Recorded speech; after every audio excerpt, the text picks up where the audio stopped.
ಸುಮಾರು 46,25,286 ರೂಪಾಯಿ ಟೋಟಲ್ 46,25,286 ರೂಪಾಯಿಗಳನ್ನ ಇವತ್ತು ಗ್ರೇಟರ್ ಬೆಂಗಳೂರು ಅಭಿವೃದ್ಧಿ ಪ್ರಾಧಿಕಾರದಿಂದ 17 ಜನ ರೈತರಿಗೆ ನಾವು ಕೊಡ್ತಾ ಇದ್ದೀವಿ. ಅದ್ರ ಜೊತೆಗೆ ನಾವು ನಿವೇಶನವನ್ನ ಏನ್ ಕೊಡ್ತೀವಿ ಅಂತ ಹೇಳಿದ್ವಿ, ಅದರ ಒಂದು ದೃಢೀಕರಣ ಪತ್ರ ಎಂಟೈಟಲ್ಮೆಂಟ್ ಸೆಟಲ್ಮೆಂಟ್ ಪ್ರತಿಯನ್ನ ಕೂಡ ಇವತ್ತು ಇಬ್ಬರು ರೈತರಿಗೆ, ಸಾಂಕೇತಿಕವಾಗಿ ಇಬ್ಬರು ರೈತರಿಗೆ, ಒಂದು ನಟರಾಜ್ ಅಂತ ಹೇಳಿ ಇನ್ನೊಂದು ಲೋಕೇಶ್ ಅಂತ, ಇಬ್ಬರು ರೈತರಿಗೆ ನಾವು ಏನು ಭೂಮಿ ನಿವೇಶನ ಕೊಡ್ತೀವಿ ಅಂತ ಹೇಳಿದ್ವಿ.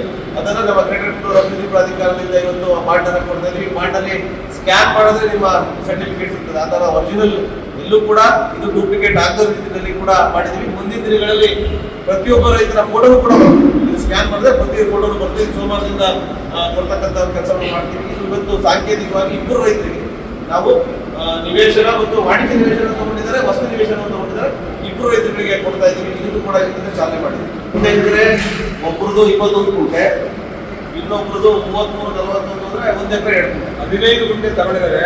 ನಾನು ನಮ್ಮ ನಟರಾಜು KBB ಕೋಆಪರೇಟಿವ್ ಅಂತೇಳಿ 15 ಗುಂಟೆಗೆ ಅವರಿಗೆ 3,634 ಚದರ ಅಡಿಯವರಿಗೆ ಅವರು ವಸತಿ ನಿವೇಶನಕ್ಕೆ ಕೊಡ್ತಾ ಇದ್ವಿ.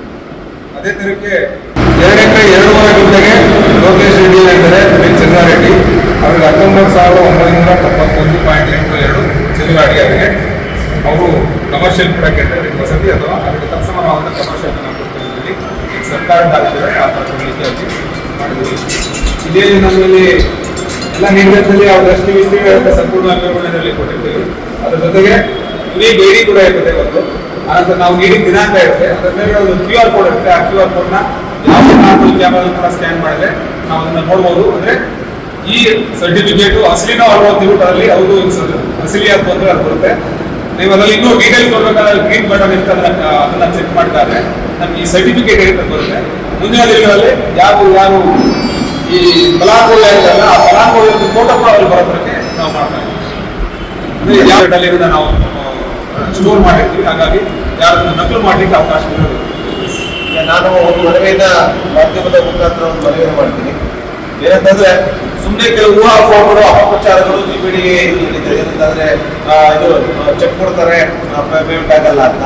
ಈಗ ನಾವೇನು 30 ಜನ ನಾವು ಚೆಕ್ ಕೊಟ್ಟಿದ್ವಿ, ಎಲ್ಲರಿಗೂ ಕೂಡ RTGS ಮೂಲಕ ಒಂದು ಅರ್ಧ ಗಂಟೆ ಒಳಗಡೆ ಪೇಮೆಂಟ್ ಆಗ್ತದೆ. ಇವಾಗ ಸಂಜೆ ಲೇಟ್ ಆಗಿದ್ರೆ ನಾಳೆ ಬೆಳಗ್ಗೆ 11 ಗಂಟೆ ಒಳಗಡೆ ನಾವು ಕೊಡ್ತಕ್ಕಂಥ ಇದು RTGS ಮೂಲಕ ಮಾಡ್ತಕ್ಕಂಥ ಕೆಲಸವನ್ನ ಪ್ರತಿಯೊಬ್ಬರಿಗೂ ಮಾಡ್ತೀವಿ. ಈಗ ನೋಡಿ, ನಮ್ಮ ಶಾಂತಮ್ಮ ಅನ್ನೋರಿಗೆ ಅತಿ ಹೆಚ್ಚು ಗರಿಷ್ಠ ಇವತ್ತು 10,11,75,043 ರೂಪಾಯಿ ಅವರು ಪೂರ್ತಿ ಸಂಪೂರ್ಣ ಹಣವನ್ನು ತಗೊಂಡು ಗಂಟೆ 13 ಕೋಟಿ ರೂಪಾಯಿಗೂ ಹೆಚ್ಚು ತಗೊಂಡಿದ್ದಾರೆ. ಇನ್ನೊಂದು ಆಶ್ಚರ್ಯ, 1 ಕೋಟಿಗೆ ಹೆಚ್ಚು ಮರ ಬಾಲ್ಕಿ ತಗೊಂಡಿದ್ದಾರೆ. 1 ಕೋಟಿಗೆ ಹೆಚ್ಚು ಅವ್ರ ಬಾಯಲ್ಲಿ ಹೇಳಿಸ್ತೀನಿ. ಒಂದು ವಿಡಿಯೋ ಅವರು ರೈತರು ಸ್ಟೇಟ್ಮೆಂಟ್ ಹಾಕಿದ್ರು. ದಯವಿಟ್ಟು ಇಲ್ಲಿ ಪಾರದರ್ಶಕವಾಗಿದೆ. ರೈತರು ಯಾರೇ ಬಂದು ನೇರವಾಗಿ ಸಂಪರ್ಕ ಮಾಡಿ ತಮ್ಮ ಏನ್ ಗೊಂದಲ ಇದು ಕೂಡ ಬಗೆಹರಿಸಬೇಕು.